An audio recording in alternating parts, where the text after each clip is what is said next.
Ladies and gentlemen, this entrepreneur needs no introduction, so I'll keep it short. He is the author of One Page Marketing Plan and Lean Marketing, two of the biggest marketing books in the world. He sold multiple companies. He is a profit machine. This is Alan Dib. And if you would like more information on Alan Dib, Google him. He's the guy who has the pictures and the bio when you Google him, so you know the SEO is strong. It's there. His team did what needed to be done. We get it done, baby. That's it. This is my wife, Dana, And this is my husband, Prince Donnell, and we are married to married marketing. to marketing.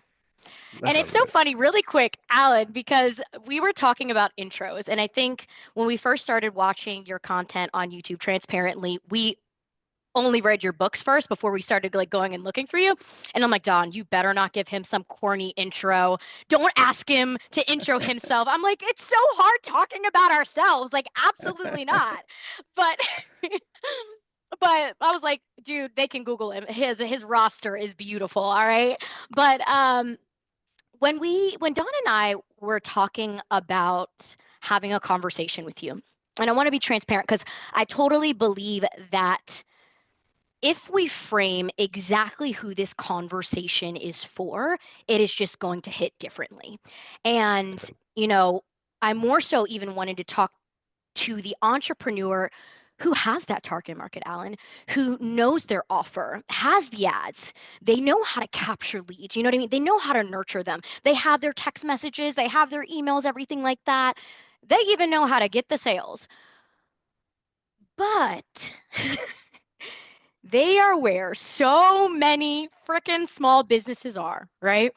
Where they're making 100, maybe even 200, $300,000 a month, but they are struggling because so much more money is leaving the door rather than coming in. And I remember Don and I speaking because about 2 years ago, we were here. It was literally life or death. We had so much more on the line. We have Mm. employees, we have a team, we have mortgages, we have people depending on us. So we were like, hold on a second. We know we have all the fundamentals, but what the heck do we do now to go profitable?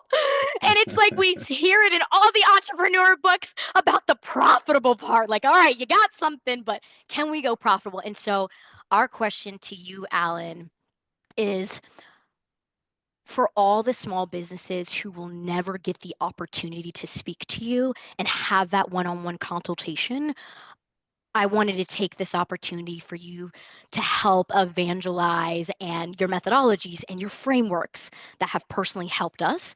And so, Alan Dib, our first question to you is: are you willing to help the small businesses of America today get to getting good, get to getting profitable, and making the tweaks to a business foundation they've already worked their butt off to have? That's literally my mission every single day. So that's what I get up for. That's what I go to work for. So I would love to do that. Yeah. Yeah. All Excellent. right. Let's get good, Don. Come on.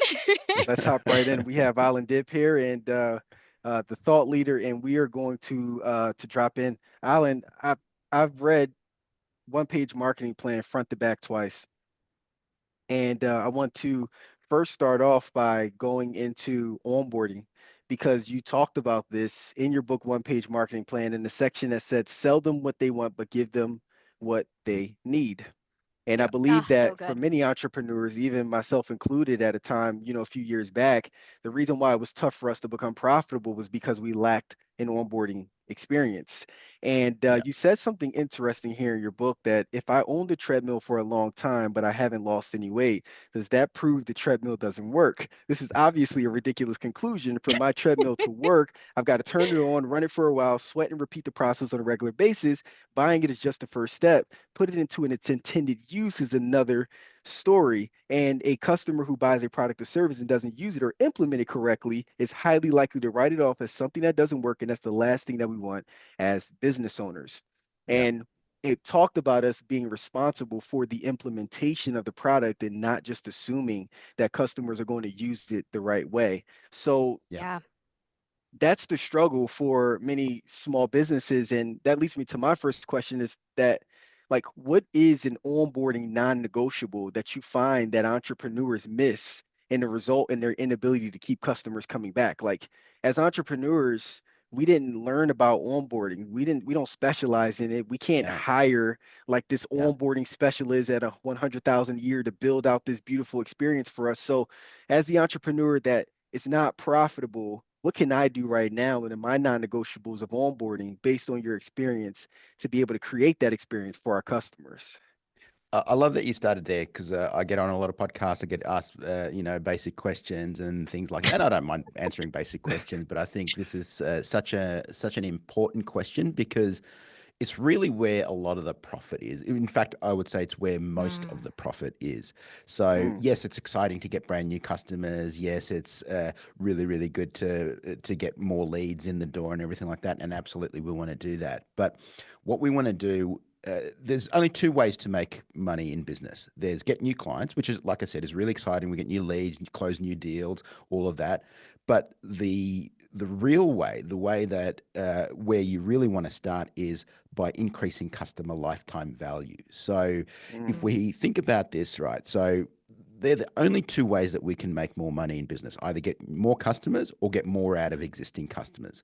Now, where a lot of people go wrong is they're like, cool, deal closed, great. And then there's a cold handoff to either delivery or ops or whoever's delivering the product or service or whatever else.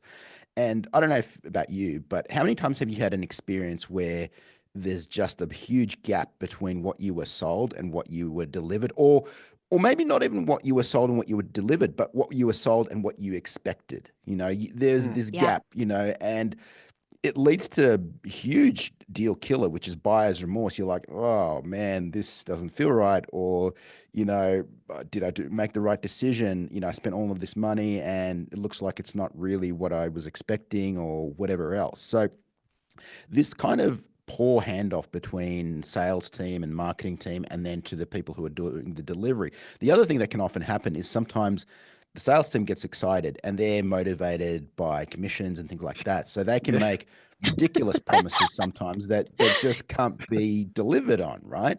So you've got to have that connection between your sales team, your operations team. I talk a lot about this in lean marketing, that marketing needs to be embedded throughout the whole entire customer journey, not just So the good. marketing part, not just the sales part, right? So we've got to embed it in our help desk. We've got to embed it in our onboarding, in our customer success, and all of that sort of thing.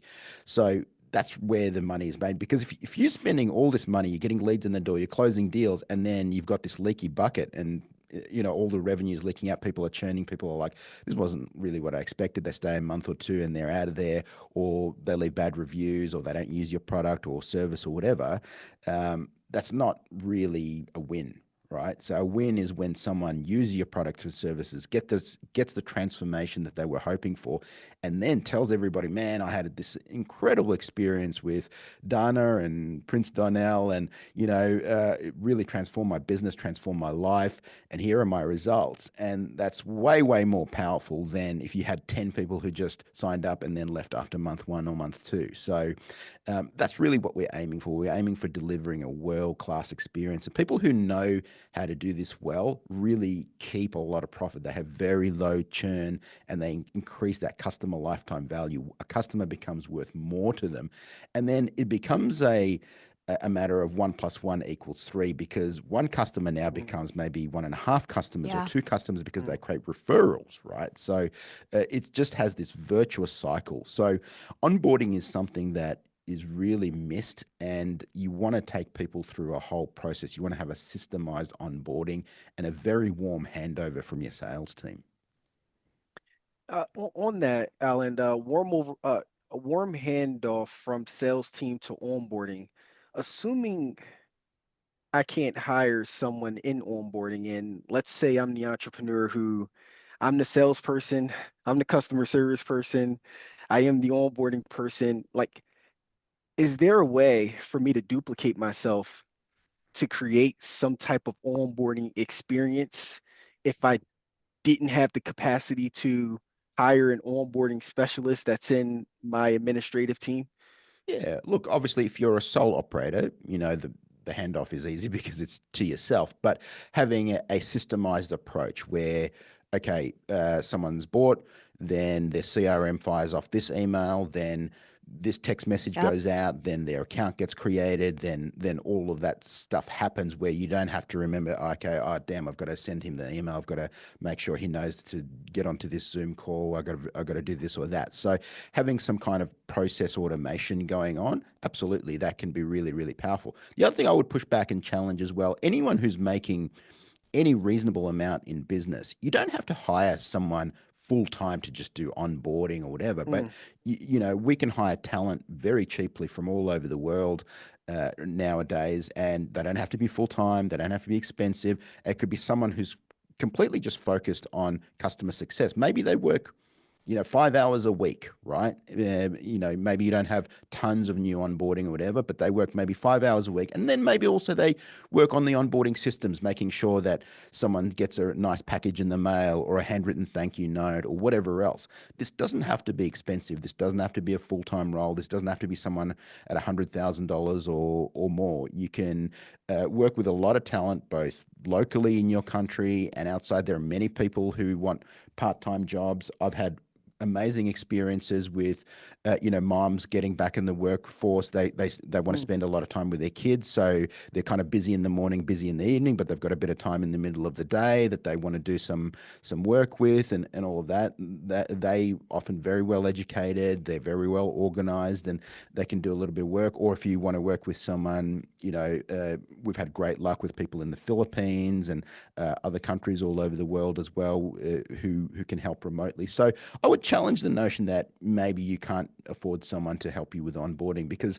the problem I find is if you're a sole operator, first of all, it's all on you, but then you often have these feast and famine cycles where, you know, in the famine cycle, you're marketing, you're selling, you're trying to get people signed up and all of this. And then people sign up and now you're in delivery mode. So you stop your marketing, you stop your sales or whatever. And so you have this feast famine cycle constantly. So you want to know what your talent is in the business and what your role is in the business and what your unique gifts are, and double down on those rather than kind of being a little bit less weaker at your weaknesses, which really doesn't work. Yeah. Masterclass right there. Yes, I love that. And I think you hit that right on the nail, Alan.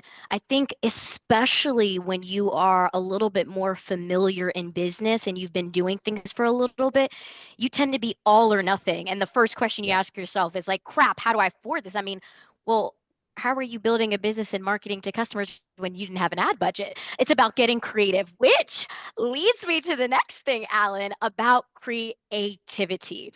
So to give you some context, Alan, um, we are a lot more theatrical than your normal individuals. One, because we grew up in in an influencer world, right? That was our experience of the internet. We became influencers, and we had to put on a show. But also, number two is my father, his father-in-law. He, by trade, is a very successful magician. He does like parties for kids, celebrities, birthday parties, all that kind of stuff. And so he always taught us the essence of showmanship. And I remember, and this is why this stuck out so much in the book. And really quick, I hope we don't get like copyright stuff on our videos. You better tell YouTube something, Alan. But it says here that create theater around your products and your services. One area where businesses fail spectacularly is in creating a sense of theater. Your customers don't just want to be serviced, they want to be entertained. Give them what they want by creating a sense of theater around your product. And I remember when I first told my dad, I'm like, Dad, I want to build a business. And he's like, okay, well, what do you want to do? And I'm like, I want to talk about God for a living. And he was like,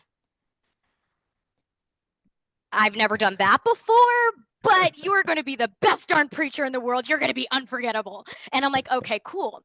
And so we took, of course, my sermons or when I preached, and he added this essence of magic to it. And so I would literally be on stage preaching about Jesus and the Bible, and I'd have like a bird pop out of fire. And my sermon may have not been the best, but it definitely was the most memorable. And we onboarded a bunch of people onto a Sprinkle of Jesus app and all that kind of stuff. But when I think about this, Alan,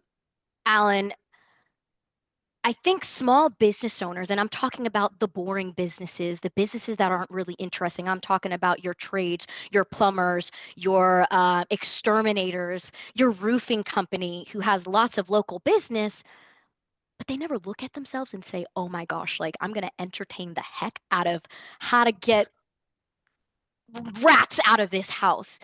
So my question for you, and we're kind of play like a little flash idea thing. What Sure. was one of the most creative ways that you've either seen or had to implement to find a way to put theater into a business to find for the clients to find the business more interesting? Is there anything that Mm. stands out to you like, oh wow, that was a creative idea, or oh, we did this and it just worked? Oh, look, I've seen tons of examples, but the thing I would say is here is the bar is so low, you don't have to do anything crazy, right? Like everybody is so boring in business, and the bar is so low. So literally, like you don't have to do anything crazy or super creative. If you sent a handwritten thank you note to someone, almost nobody does that. And how nice is it to receive a handwritten thank you note or a package ahead of your sales call, right? So one of the things my sales team do is often when they're talking to a prospect, they'll send a customized little package to the prospect. So, for example, if they're sometimes it'll have the prospect's company logo on the little product or whatever it is, and so like almost nobody does that stuff. Like send a package ahead, send a handwritten note, package things in a beautiful way. So if you have a look at, like for example, Apple, $1 trillion company now, really nothing that special about their hardware. Almost everyone has pretty much similar hardware specs and everything, but it comes beautifully packaged. Even the cardboard box it comes in, it sort of goes when you open it up, right? There's a sense of You theater. feel like you have to keep it on your Right? dresser because it's so pretty. Exactly. You don't even throw out the boxes, right? Whereas everyone else have had these boring beige boxes packaged up in cardboard that you just throw out immediately. And so just little things. The bar is really, really low. You don't have to do anything crazy. I mean, I've seen crazy, of course. Like for example, I remember when Will Smith was launching his new book, and he sent the book to influencers in a package. I mean, the package must have been at least $1,000. It was like you would click a mechanism, it would open a trap door, then something else Wow. would open, and then I mean, there's a YouTube video of it if you want to see, but it was insane, right? And then when they finally cracked the puzzle and opened up this wooden box or whatever, out popped his book, right? So I mean, that's sort of at the wild extreme, but you don't have to do that. Just send someone a handwritten note saying thank you. Thank you for your business, or thank you for considering our company, or a package that goes ahead of you in the sales process. Because a lot of times when you get on a sales call, it's like, all right, I've now got to explain why we're better, what we do differently, all of that. What if a package went ahead of you, a few days before if you're a pest controller, you've got an appointment with a prospect on Friday. Make sure that a FedEx package Wait, arrives Alan, so on. that's your challenge. That's your challenge right now. Give me one thing that someone can do theatrical for pest control, and this pest control company just went ahead and exterminated my house for bed bugs. Give me an idea. Perfect, perfect. I love it. So I would send a box, and that may maybe cost $20 to put together. In it, you could have I don't know if you've seen those. They're like video brochures. You open them up, and they automatically Yeah. start playing a video. Right? They cost maybe, I don't know, $15, $20 to get made in China or whatever. They're pretty easy, right? So someone, first of all, a package arrives unexpected. Okay, I open it. Oh wow, it's from the guy who's coming to give me a quote for my pest control. Okay, I open this thing up. It auto plays a video. In there, there are a bunch of testimonials from local clients. So Betty down the road said, "Wow, he got rid of all the rats, and now they've never seen one again," and all of this sort of stuff. You then have a brochure talking about the health benefits, making sure that your house is clean and sanitary, and all of that sort of thing. Things you might not expect to know. So all of this stuff. So when you come to do the sales call, you're not explaining from scratch. You're not telling them why you're better, how Mm. you're better, all of this sort of stuff. You're now having a conversation at a higher level. They can see that you're someone who's organized, who's prepared, who's thought about things. They're not doing things on the fly. I mean, how many times have I got someone from like a trade to do a quote, and then they kind of scrappily write on the back of an envelope an estimate or whatever, and when will you be here? Oh, I don't know, maybe Wednesday, maybe Friday next week. You know, they're completely disorganized, right? So this shows that you've got a process, you're Yeah. organized, you've got people who are happy about what the services that you've delivered in the past. You've explained your value proposition, all of those sorts of things. So when you get to the sales call, it's like just to meet and greet and take the order, really. So a lot of these things can be systemized, and you can have someone in your office or you know, someone who works part-time who does these for you. You say, hey, I'm going out to this address on Friday. Can you make sure we get a FedEx package out to them that arrives on Wednesday, so that they know that we're organized, they know that we've got our stuff together. I love that. And I love too what you said, Alan, is there really is a low barrier. I think just going just a smidge above and beyond will truly change what I like to say the customer's temperament about you in general altogether, Yeah. about how they perceive you. And so I love that. I love that. And it's not about being, when I say entertaining, I don't mean necessarily clownish. Like a lot of people think, hey, what I do is really serious, right? You know, I do pest control, I make sure, or I'm in medical, or I'm in financial services. It's not about being clownish or necessarily even funny. It's just about being different. You know, Mm, what's Good. different in your industry? And a lot of times you can cross pollinate ideas from other industries and get great ideas, you know, because almost everyone in your industry will be just doing the same thing as everyone else in their industry because that's who they learned from, right? So if you can do things slightly differently, in a slightly different manner, and show up in a way that's prepared and systemized, you're going to dominate. Yeah, I it's love good. it. And if you're an entrepreneur right now who you have the leads in, you're getting the sales. We first talked about onboarding, which is improving that onboarding experience, and that's how you're going to be able to create more lifetime value in your business, which is the unlock. And then we talked about theater, you know, using theatrics to be able to ensure that you can already create a world-class experience before the person even gets on the phone, where you're just accepting the order. And we would all love to have that. And that brings me to the third piece, Alan, which is you talked about becoming a voice of value to your tribe, Mm, and how that was a big part of world class experience. And I think it's almost building off of, you know, the piece of theater, right? Of yeah. if you can become a thought leader, you ultimately are shaping the client's mind before they get on the sales call. And you said something that the late great Jim Rohn said it well. Don't spend most of your time on the voices that don't count. Yeah. Tune out the shallow voices so that you have more time to tune in the valuable ones. Right? That's I love Jim exactly Rohn. how he said. And he said, in your book, you said it's certainly wise advice. However, part of delivering a world-class experience to your customers is becoming a voice of value to them. You need to It's be a good. thought leader in your industry, someone who is sought out for opinion and comment, even more than just content creators. Successful entrepreneurs are often prolific content creators. And I thought about this, you know, as we had this conversation, Alan, because for many entrepreneurs, it's I don't want to do content. Like, I don't want to get in front of a camera. I may not want to create blog articles. I don't want to do these things, right? Like, I just want to run my business behind the scenes.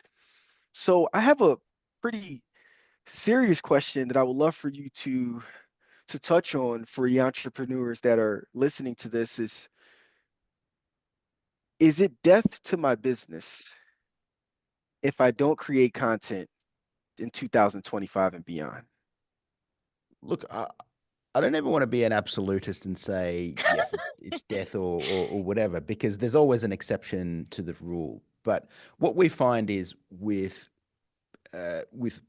creation of products and delivery of products, especially in AI and robotics and all of this coming up, it's all becoming commoditized, right? So the drink from Coca-Cola is kind of almost the same as the drink from Pepsi, is almost the same as the drink from Mr. Beast, is almost the same as whatever, right? And we see that in almost every product category. There's really very little new under the sun. I say that in the book. There's nothing new under the sun. Almost every product is interchangeable. There's not tons of huge innovation, even in the AI space. So, for example, there's a few AI tools I use. I use Claude, I use ChatGPT, I use Perplexity. Yeah, they have some different features and some different things, but there's more commonality than there is differences in these products, and these are like cutting edge new products. So really what we're seeing is the age of the personal brand. And when I'm just thinking about the Yeah. last kind of major purchases I've made, especially for example in spending money on a high-end consultant or someone who's really going to make an impact on my wealth or on my business or whatever. Almost all of them have been as a result of content I've seen them create. So I've seen them over maybe a month or two, something their messages really resonate, and I'm like, yeah, I really need that in my business. I need some help with that. Or hey, this is a wealth advisor who's got a strategy that sounds really good or whatever. So it's definitely going to be something that's very difficult to avoid.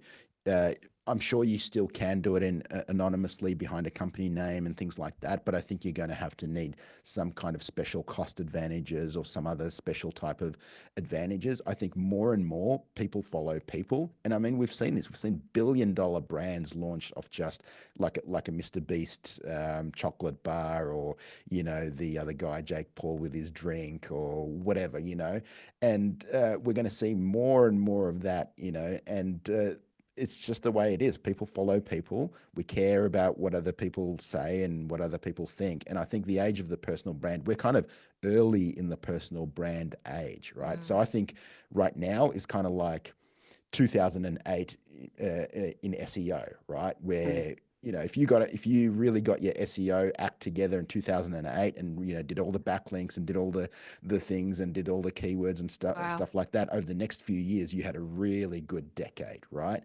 I think that's the same case with the personal brand. If you start building your personal brand, if you start creating content about the thing that you're passionate about, the thing that you're good at, start showing your work to the world, I think you're going to have a really good decade as well. Hmm. It's interesting. Unless you're Satoshi. Yeah. No one knows who he is. Sorry, Alan. No, That was really total. Well, he'd be Sorry, Alan. probably the richest dude in Satoshi the world by Nakamoto. now, wouldn't Yeah, he? no, Alan, sorry. That was totally a dig at my husband. We'd literally been talking about Bitcoin, and I'm like, I'm just messing with him because he's like, he's really into finance. That's what we specialize in, finance, all that kind of stuff. And we were talking about it, and I'm like, hold on a second. So no one knows this guy Satoshi? Like, we don't know who he No one is, and knows. we live in the No one decade knows. of. And then he watched his video on YouTube. I was like, yeah, I know why no one knows who he is. So that was totally an insider, Alan. I'm glad you found it funny. Maybe it's your husband. Maybe he's Satoshi. No, I wish. I wish. The bank account don't look like that. Nah, not yet. Not yet. Satoshi is yeah, he's big. So when it this a follow-up on the topic of thought leader, taking it tactical here. What are some of the real life tactical strategies that the entrepreneur right now who's like just over that period of being broke and they're like, I got making 50,000, 75, but more money's coming out of the door. How can what strategies can Alan Dib tell me right now to start becoming a thought leader here in 2025? Like, what can I Sure. begin doing like today? Sure. I would absolutely. I would start first of all. If more money is going out the door than in, I would start looking at your business model. Mm, A few years ago, if you had seen me, I was probably about 50 pounds heavier, and I was out of shape, all of those sorts of things. And one of the things I remember reading, because there was a point where I'm like, I'm exercising, and I'm just not making any traction. And one thing really turned it around for me. I saw you can't outtrain your diet, right? So mm, you can train 10 hours a day, but if your diet is rubbish, if you're eating too many calories, if you're eating processed junk, all of that, all the training in the world is not going to help you, right? You just can't outtrain it. In a similar way, you can't outwork your business model. If your business model is crappy, and there are some crappy business models, right? So, for example, charging by the hour, that's not a great business model unless you charge huge amounts per hour. There's a lot of business models that just hard to scale. Like you really, even if you're charging a lot per hour, it's very hard to get above a few $100,000 in revenue, and Yeah. still then you're working all the time, you're having to log hours and all of that sort of thing. So you want to get you want to kind of not be in a situation where you're having to try to outwork your crappy business model. So number one, I would think about your business model, and there's quite a few. There's recurring revenue, obviously, very popular one for good reason. Thinking about, hey, am I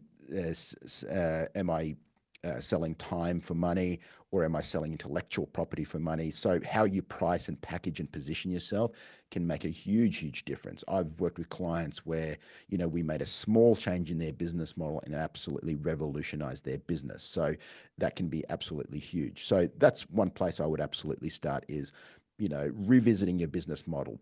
And often the business model is just being chosen by default, not by design. So someone's like, everyone in my industry charges, $100 per hour, whatever. Okay, I'll charge $100 per hour, right? So, whereas if you can take a business model maybe from another industry, from recurring Yep. revenue or licensing, or one of those kind of business models that's high leverage, it's going to make a huge difference. The next thing is I would start thinking about, how can I become a thought leader? How can I become a voice of value?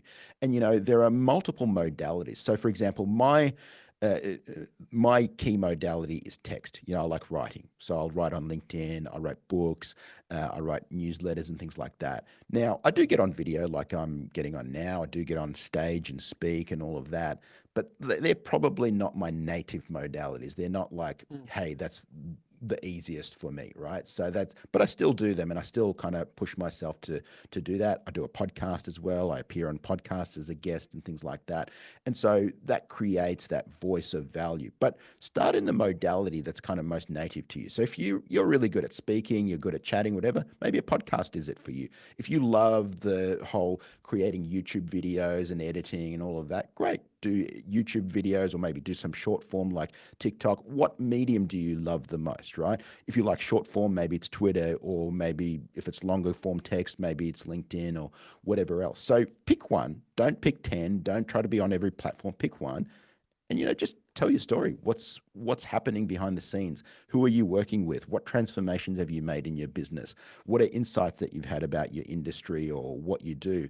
And just share those with the world, because that will absolutely open up opportunities. You wouldn't believe the opportunities that come my way Yeah. just because I've got 2 books out there, and I appear as a guest on podcasts on a pretty regular basis. Like every single day, my inbox is just flooded with people. Hey, can you come speak at our event? Can you be on my podcast? Can we join your program? All of that, just because I show up and I talk. I show up, I talk, I show up, I write, I do those things, and it brings in unimaginable opportunities that I would never have conceived of.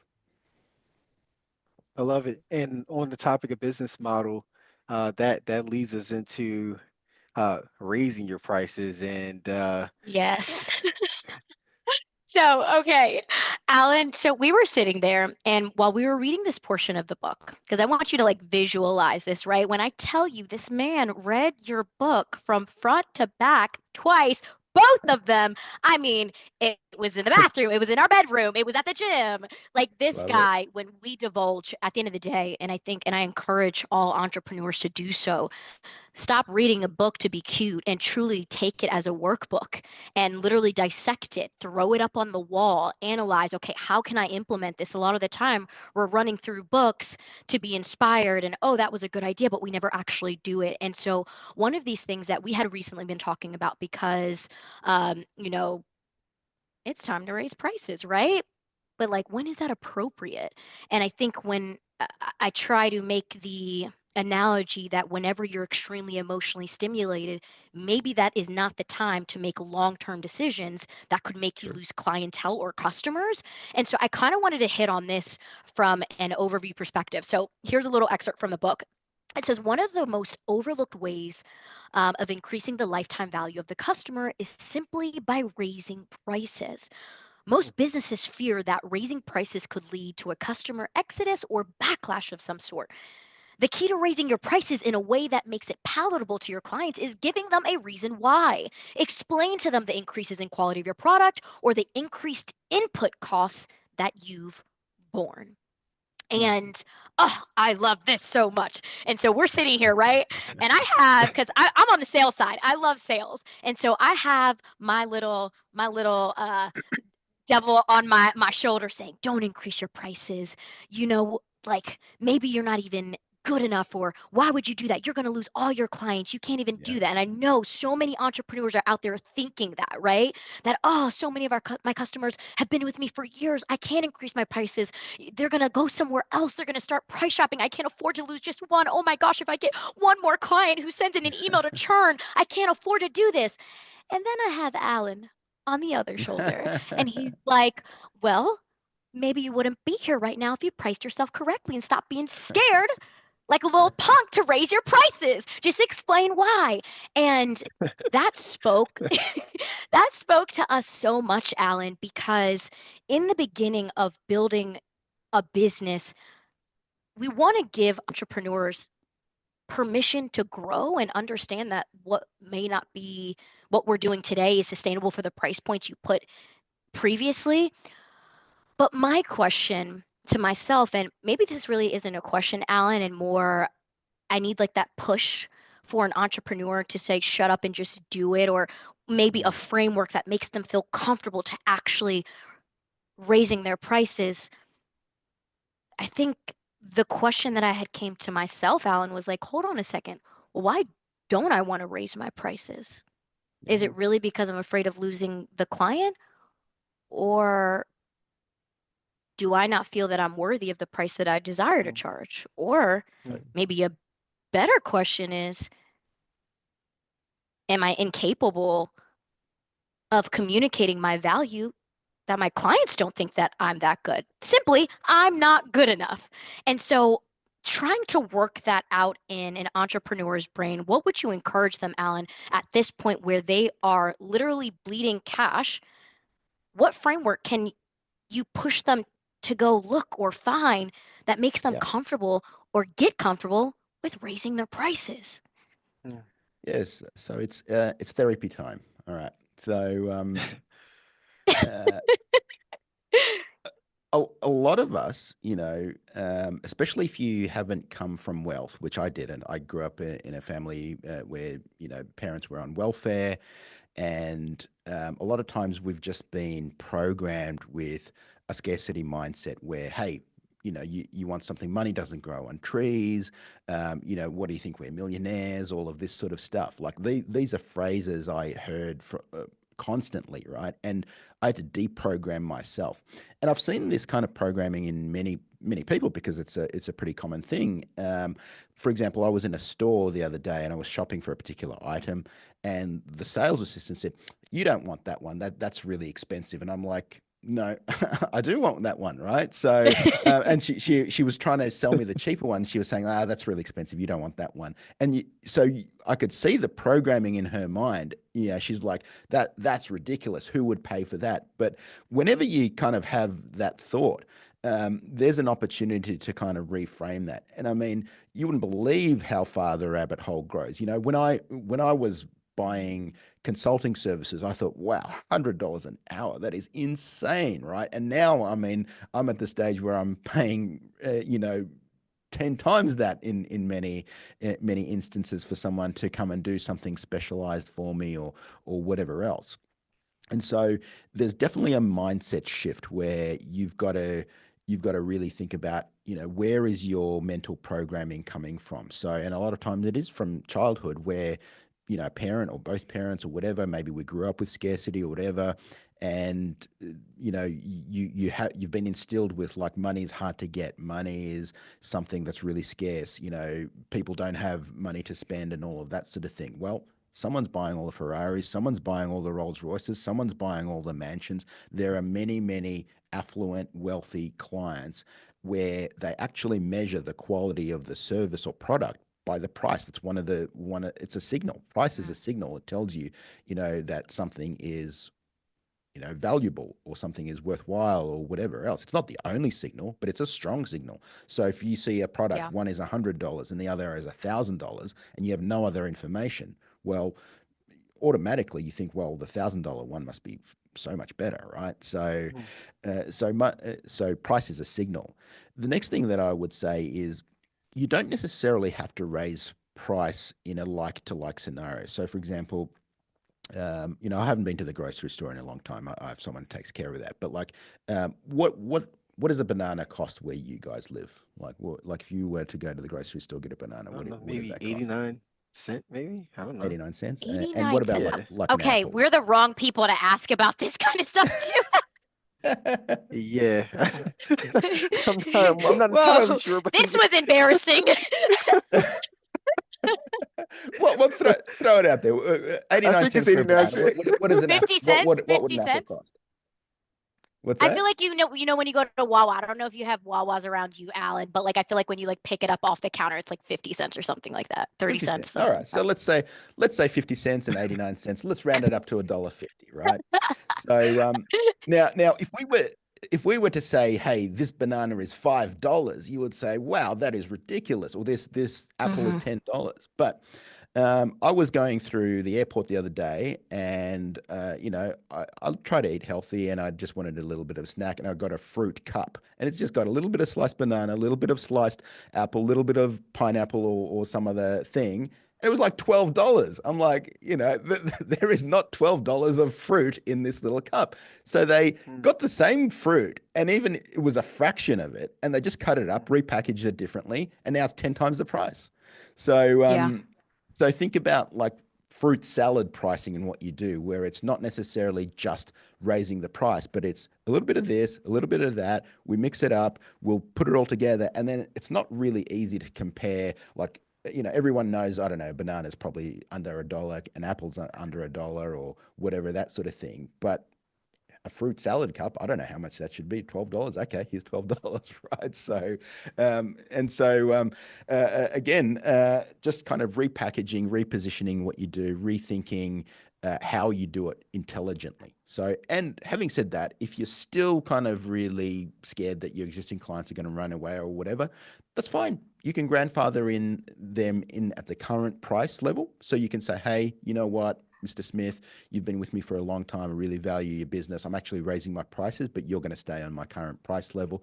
They're going to feel special, and they'll probably stay with you for a longer time. And then new deals that you bring in, new clients that you bring in, can be at the new price level. So there are a few ways to kind of think about price, but it definitely starts with the mindset shift. I love that. And uh, let's go tactical now around the raising of prices, because maybe an entrepreneur is like, I'm afraid to pick up that phone to call Susan and tell her that I'm raising my prices. It feels like a Yeah. ton of bricks. I'm very afraid. What are some other ways to be able to do this? And here, I want to talk about upselling, ascension, and frequency. You talked about this in one page marketing, which are the tactical strategies that one can do in order to raise their prices. So, if we were talking about upselling here, Alan, I I guess one of the struggles that will come to the mind of an entrepreneur is, well, what do I upsell? Yeah. So, what's a tactical strategy that an entrepreneur watching this can put into place right now to say, here's how I can find what to upsell my customers? Like, what can I do Yeah. to find out what to upsell? Yeah. So I would reframe that from what do I upsell? Because that's kind of all about you and all about what you want. And I would reframe that to how can I deliver a much better experience, right? So, for example, Mhm. Mm, if you now help someone get fit, because I'm using fitness as an example because everyone can understand that.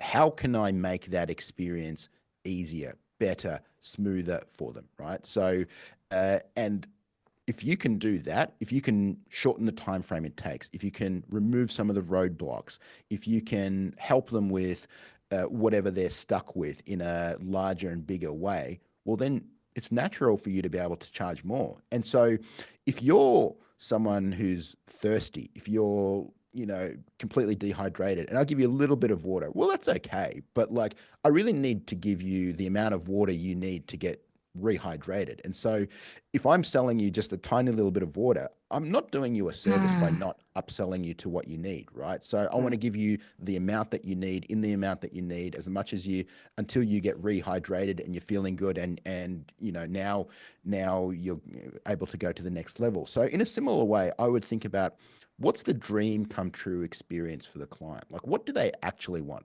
Because nobody buys a gym membership, nobody buys a fitness program. They buy what they actually want. So maybe I want six-pack abs, maybe I want to lose a ton of fat, maybe I want to get fit so I can play with my children or whatever.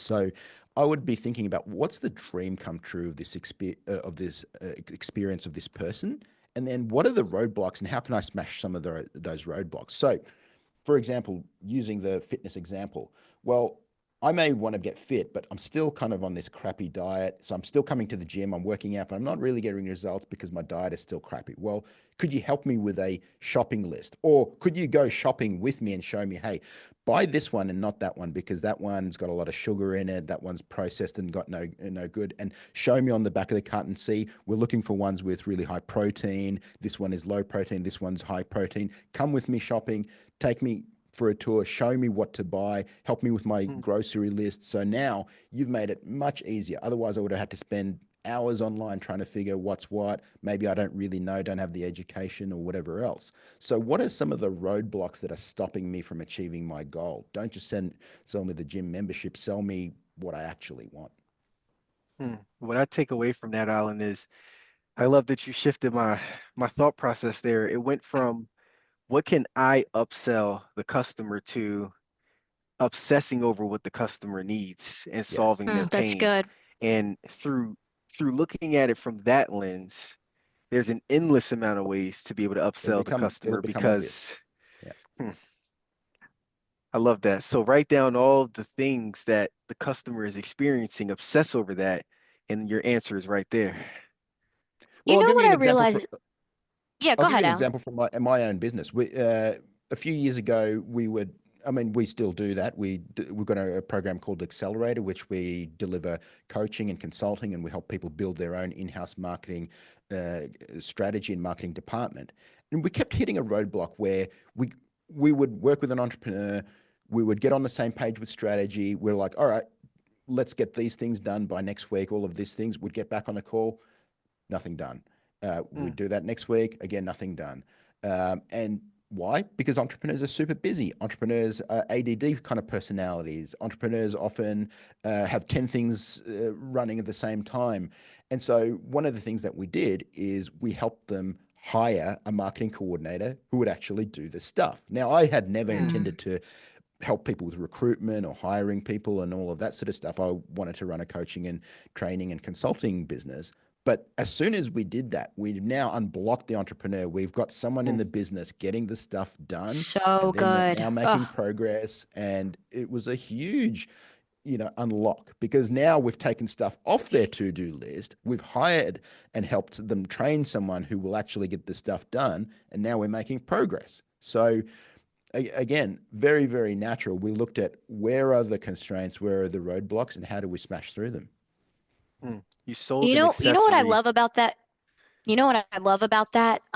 Is I think at times, and this kind of goes into my next question about constantly living on a fence and being stuck in your ego. Because I think what happens a lot of the time is entrepreneurs are afraid of what their clients truly think about them. So they don't go out their way to truly ask, because it's a shot to your ego. It's a shot to, am I doing a good job, or crap, are they going to bring something else in the midst of them telling me the good, that they're going to tell me the bad that I don't know how to fix in the moment, or am not just strong enough to say, wow, that was amazing feedback. Let me go talk to my team to see if we can either find you a solution or lead you in the direction to do so. And I one thing that my father always taught me is to break through those funny feelings that come in your stomach. And the moment you feel it, you have to get through it so quickly. And because I remember, I don't know who was it that I had read in their book about it. Let's just say it was in the one-page marketing plan. Um, but I remember them saying, hey, how about 30 days into the relationship with your client, interview them? Like, truly ask them questions. What did their success look like? What are they still struggling with? How is it that you can help them? And if they could change one possible thing to eradicate immediately, what would it be? And I remember, like you said, Alan, you were like, crap, I didn't even know that this was a thing. And I didn't even know that you guys are willing to pay for it. That most of the Yeah. time, your clients have all the answers, but you can't be so scary that you're not willing to ask them. And so Yeah. I love that you'll fall into kind of what your clients need and they'd be willing to pay for if you just like asked. Totally. Totally. Ask for it, observe, see where the roadblocks are. Because again, I could Oh, have said, you know what? Hey, we're coaching you. You're just not doing the stuff. It's your fault, right? So, and we're delivering what we promised to deliver, but they want a result. They don't want coaching. They want more leads. They want more oh, revenue. They so want the good. business to grow, right? So that's our job. It's our job is not coaching. Our job is helping them get the result that they actually need. Oh, small businesses. Did you hear that? The job is not to coach them through the product, it's to get them the results. So what the heck do we have to do to get them from point A to point B? But which brings me to the next one, Alan. We're going to go completely left for a second. All right. One of the most powerful statements and chapters in your books is talking about firing problem customers. Yeah. This took That's a big me one. so many years to get comfortable with, and most importantly, to choose my peace of mind, my team's sanity, and my ability to be in an environment that's creative and exciting. And I love, love, love. Oh my gosh, any entrepreneur who's listening, there is absolutely a disclosure that Alan wrote in this book that is powerful. He clearly says, first, a clarification. I'm not talking about customers who have legitimate cause for complaint. Customers who have a genuine complaint are valuable, intelligent assets. I'm going to repeat that again. He used one of the most beautiful ways to describe this type of client. Alan said, intelligent assets. Imagine having someone who knows so much about your business that becomes an intelligent asset. It's often this sort of customer that can help you uncover weaknesses in your business. But he also says in the paragraph right above it, he says, not firing problem customers is likely costing you huge amounts of time, money, and aggravation. You've likely heard the old business cliche, the customer's always right, That's right. but he deserves an award because this next line is a bar. He says, I'm here to tell you the customer isn't always right. Rather, the right customer is Right always customer. right. Woo! Okay, Alan, listen, that was so good. And I think in the beginning of entrepreneurship, or when you are on the verge of like a breakthrough, we're just trying to hold on to whatever money we possibly can. And if they're Yeah. willing to pay, we're willing to take the BS. But I think I've learned pretty early that the culture within your team, what you're willing to stand for, how you're treated, the way your staff is treated, and most importantly, I try to remove, because business is already hard, I try to remove as many factors that stop me from being in a positive, driven, excited mindset to attack the day, attack problem solving. And there's a level of aggravation that can cost a lot. So, my question to you, Alan, if one of your consultation clients is looking at their book of business and they've somehow attracted a consumer base that is more aggravating than stimulating in the right direction, what are some telltale signs that, okay, this is a client that needs to go? What are your non-negotiables, Alan, that say, no, no, thank you. You know what? We're totally fine. We thank you so much for your interest, but you know what? This isn't going to work. Tell me your telltale signs for your team, your culture, and your company. Yeah. Look, it's one thing to fire problem customers, but I think now it should even be in the sales process where you identify Mm, potential problem customers and never Mm. take them on. So we have a very, very well defined criteria around who's an ideal customer and who's not. And we turn down many people who we know are not going to be ideal for the program, either because of attitude or because of the wrong type of business, the wrong type of entrepreneur, someone who kind of wants to have a quick fix kind of mentality, all of that sort of thing, because we've got a program where we really help people build the foundational assets, and that takes time, that takes energy, all of that sort of thing. Whereas some people are like, hey, give me the one quick trick that's going to triple my business overnight. And, we're not in the business of selling magic bullets or pills or things like that. So I think, first of all, identifying that in your sales process, making sure that your sales team are not that's just good. taking on any kind of revenue, any kind of business just to close deals. So you've got to be vigilant about that. Now, having said that, if you've already got problem customers, you'll know who they are. Like if you export a spreadsheet of your customers, either out of your accounting or CRM system or whatever, and if I said to you, order the customers from best to worst, at the top is best. It's like you get a call on your cell phone from them. You're like, awesome. I'm gonna answer it. And worst is like, oh my god, this guy again. Like and you're like hovering over the red button to send them to voicemail or whatever. Now, chances are those people who are like you hate hearing from, who always pay late, who always want to speak to the CEO, always have some complaint or whatever, they're probably draining 80% of your energy and the energy of your team and your So good. time and, rectifying problems and all of this sort of thing. And the clients who are paying you the most, who are easy to work with, who are fun or whatever, they just pay their bill on time. They pay you heaps of money. They're easy to work with. They're fun. They appreciate you, all of those sorts of things. So they're usually the vampires down the bottom. And if you free up time from those vampires, you can get more of the ideal clients. So there's Mm. a huge opportunity cost. Like if you're not counting opportunity cost in your cost of delivery, you're making a Mm, huge mistake because Mm. they're draining you. They're stopping you from being a voice of value, creating content or whatever. You can't create content when you've got, 80% of your time sucked by clients who are just, Mm. demanding responses, paying late, always wanting to speak to someone who is not necessary or whatever, that all of that sort of stuff. So cutting out those and really going to ideal clients is that alone could double, triple, quadruple your business if you just focused on your ideal clients and got more of them and got rid of the suboptimal clients. And it's interesting you saying that, Alan, is that I, going back to the beginning of the one-page Yeah. marketing plan, you talk about being an inch wide and a mile deep. Yeah. And if you understand your target market and the exact type of lead that you're looking for to become a customer, that's how you can avoid the bad clients at the front door because you're like, here's my qualification. I'm looking for this person who is a full-time entrepreneur. They do this amount of money per month. They generate this many leads in their business. They're already running Facebook ads. They're doing all of these things. And I think that an entrepreneur can go, well, the more filters that I add, the less leads I'm going to receive. But it's the very filters that protects your energy. And it's also the very filters that creates more high paying customers. And That's it's exactly right. scary at first, but That's good. what you talked about of an inch wide and mile deep, it really resonated with me.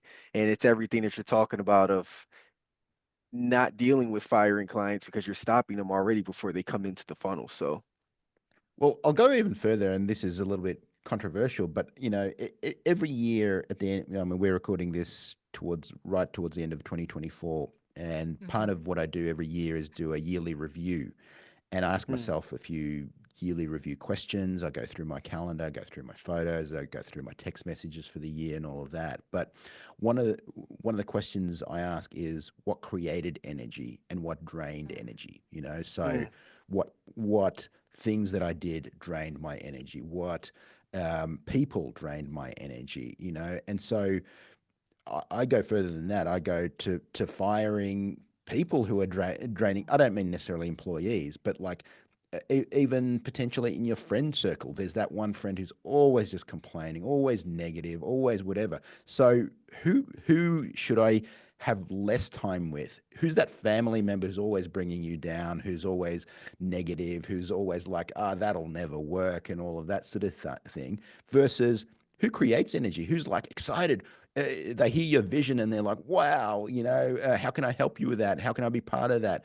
All of that sort of thing. So part of your inventory, I think, each year, so apart from clients and apart from business and apart from employees, is like who in your life is also creating energy and draining energy. And sometimes you've got to fire those friends or fire those relatives, or relatives is much harder, but you can spend less time with some of the negative, difficult people, and you can spend more time with some of the people who create energy, who support you, who see your vision. And so I think that's important, and that's kind of controversial. A lot of people feel weird about that, but I think that that's important in every aspect of our life, because our business is really a personal development mechanism. I often say there's no such thing as business problems. So There's good. just personal problems that manifest themselves in your business. Mm. So, Oh, if that's good. you're always late, you're always going to be late in business. If you're always rushed, if you're always stressed out in your personal life, that's going to reflect itself in your business. So I don't believe in like a separate work life, a separate business life, and all of that. It's just all life Wow. together. I love it. And we have one final question for you, Alan, but this is going to be for us personally, because we've been, we wanted to sit in the seat of the entrepreneur who, could use the value that you offer so that they can become profitable. And to summarize what we talked about, we started off with, creating a great onboarding experience for your business and how that is most likely the most valuable element that you can add Yeah. into your business to create lifelong raving fans. And then Yes. we talked about adding theater into your business and just being slightly better than everyone else, and how the barrier is so low that you can really tackle that by just sending mail to your customers. And I believe you talked about that in lean marketing, how when mail comes to somebody's front door, just that lumpy package right there Yep. creates that sense of excitement, and the person wants Totally. to unwrap the package, and how mail in itself from an advertising standpoint is undervalued compared to everything else. And if I agree. entrepreneurs just focus there, they can get into people's homes. And then we talked about being a thought leader and how creating that content in your market is a way to be able to plant seeds in the marketplace because they're buying from people. And then from that point, we went into raising prices and how raising your prices, you need to tackle that head on, and you need to think of ways to be able to upsell and to provide frequency and ascension plans, and what really transformed my thought process was, really thinking about the problems of the consumer and not thinking about what you can upsell is going to allow you to understand exactly what to sell to customers. And then we ended off here when it comes to firing customers and talking about, who's draining your energy so you can focus more on, get to getting good. So you can Yeah. do those things the right way. And those were invaluable when it comes to being profitable in your business if you already have leads and traffic and customers, et cetera. And this leads us to our final question before we let you go here, Alan. And Dana, I'll let you take it away for us. Impart us with some wisdom here. Yes. So like Don said, we were like, oh, if we were in consultation with him, what's one thing we would want his insight on? So Don and I grew up on social media. Fun fact, he actually DM'd me. We went on a date and we've been together ever since on Instagram. He Oh, was in nice my DMs. work. He was sitting there yeah, he was in my DMs for a little Yeah. while. Love it. And what's interesting, and I have a whole thought process and theory on how social media is going to continue to evolve with people developing their personal brand so young. We got on social Mm. media. We had confidence. We were inspired and pushed by, our father. And he gave us something that most individuals would never have. And that's just such a level of confidence and belief in us. Like he believed in us before we believed in ourselves. And there was no limit. And so we're sitting there as, 20-year-olds, 21-year-olds building on social media, building a business. And of course, when you begin building a business, Alan, you are going to sell products to anyone who's willing to purchase them, right? That's what marketing is. Can I effectively communicate my goal, my solution to whatever problem there is, and then especially in the beginning of business, I'm not going to gatekeep, Alan. If you want to pay me for my service or my product, oh, I'm selling you it, but what we realized, Alan, I would say about year 4, it was probably the most difficult stage in our business when we learned the hard lesson that what will happen if you sell product to people who aren't your ideal customer.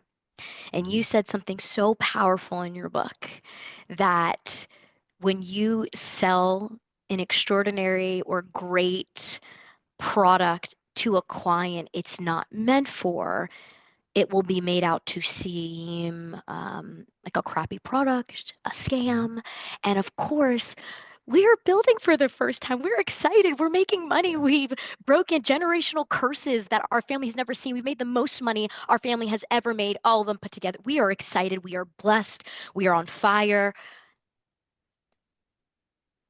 And then it's completely manipulated in a way we could have never imagined. And we learned some really hard lessons, and we had to put our big girl panties on, our big boy boxers on, and we learned about lawsuits, and we learned about onboarding, and we learned what happens when you don't have one, when you don't focus on clientele and their problems. And at one point in time, Alan,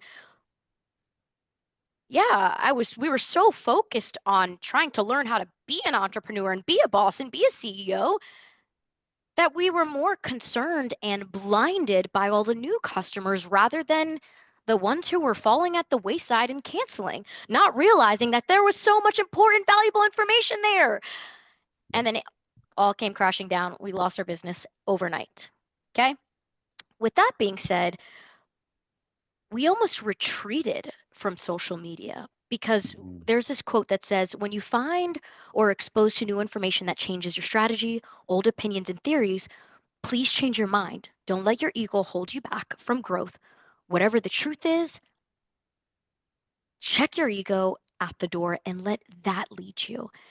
And so we were beginning to get really good at business, but that didn't necessarily mean we built brands, social brands. I think, Don, you have access to over like 1.8 million on social media. I have over like, our faces have been seen literally over 1 billion times with the number of impressions. But what happens when that doesn't align with the product that you sell? You know what I mean? And so it's almost like we were so profitable before because we were only using our personal brands, but then we learned, crap, hold on.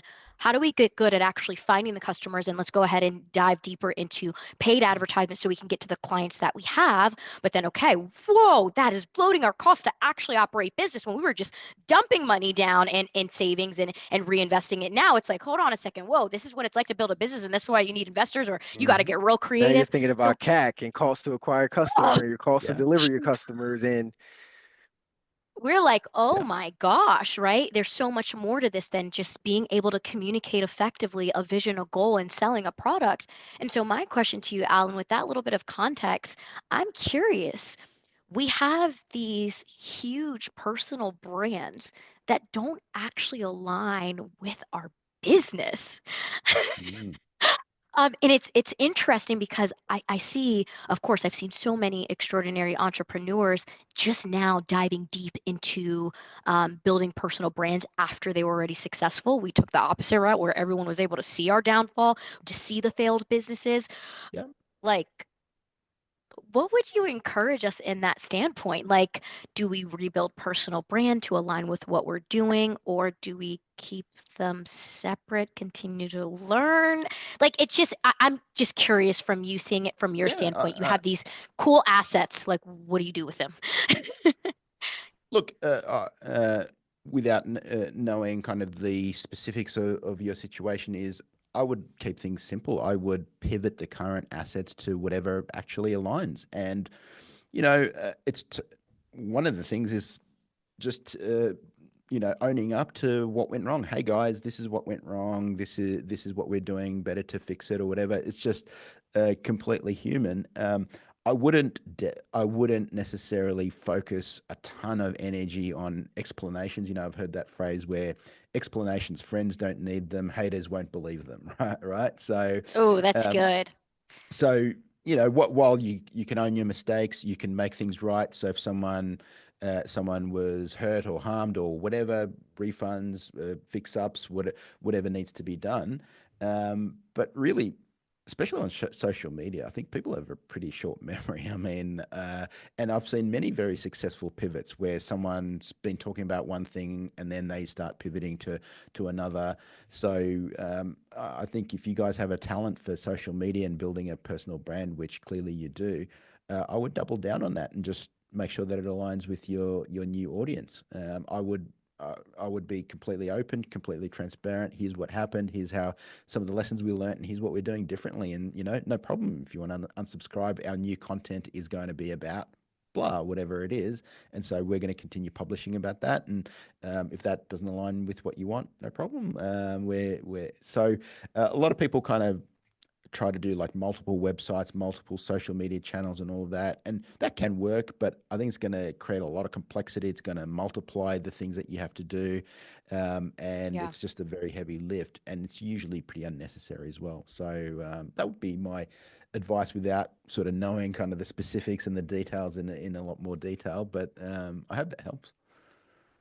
Yeah, Well, and I thank and you. I I think that appreciate it. It did. and I think that the part that the place that you know, I'm thinking of, Alan, is and I love the part to end this off on lean marketing is that you talk about building a sellable business, and Yeah. part of Yeah. building a sellable business is that if the entrepreneur's personal brand is very tied to how that business generates sales, well, the person that's looking to buy that business may not find that to be valuable because you don't have the marketing engines that are necessary. So part of the business that we're in now is it's very niched, and we Hmm. found through paid advertisement, Facebook ads, YouTube ads, Yep.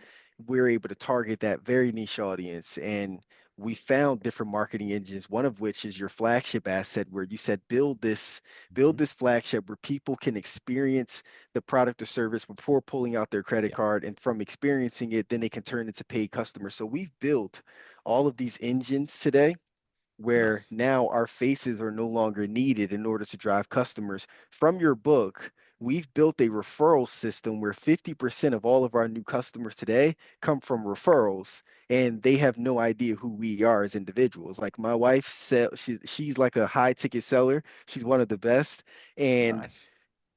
they don't know anything about us. They just are like, hey, we heard you guys are the best in the business in this particular niche that we're in today, Mhm. and they're buying because of that.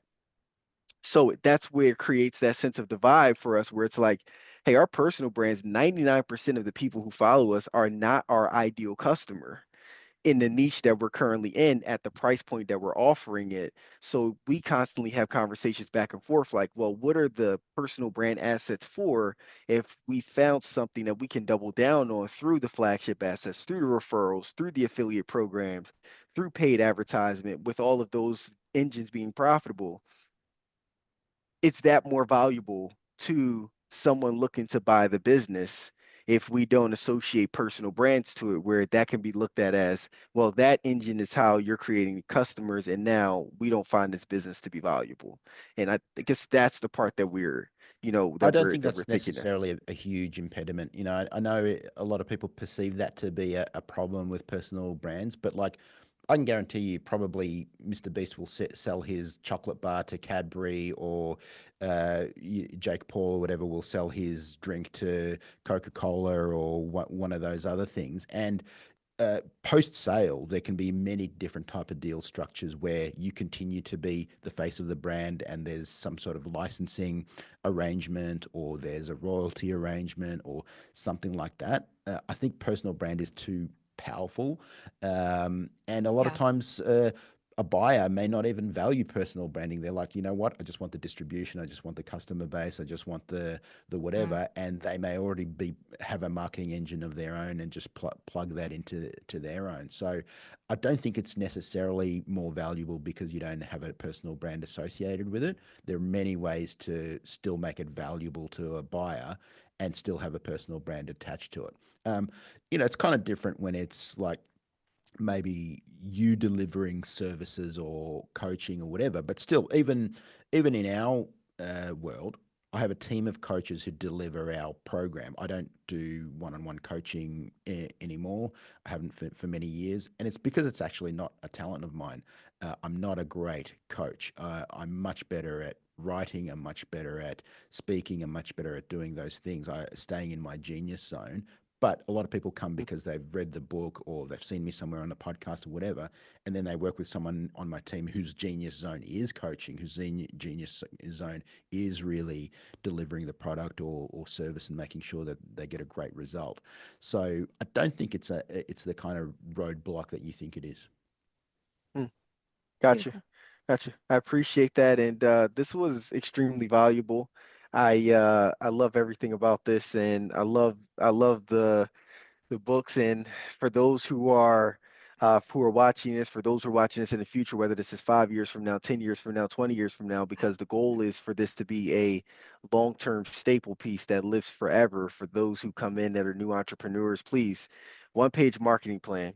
I believe that if I were to give my feedback before we go, Alan, is that I believe that the one-page marketing plan is, if you're a new entrepreneur who's like trying to figure out how to frame your marketing, Alan is going to teach you all 9 steps, from finding your target market, finding your target voice. After finding your target voice, how do you market to those people? And then after how you market to them, how do you generate those leads? How do you nurture those leads? How do you sell it? And then everything that we talked about here in 7, 8, 9, which is world-class customer experience, and then down to referrals, and then like that. This is going to give you everything that you need in one-page marketing plan.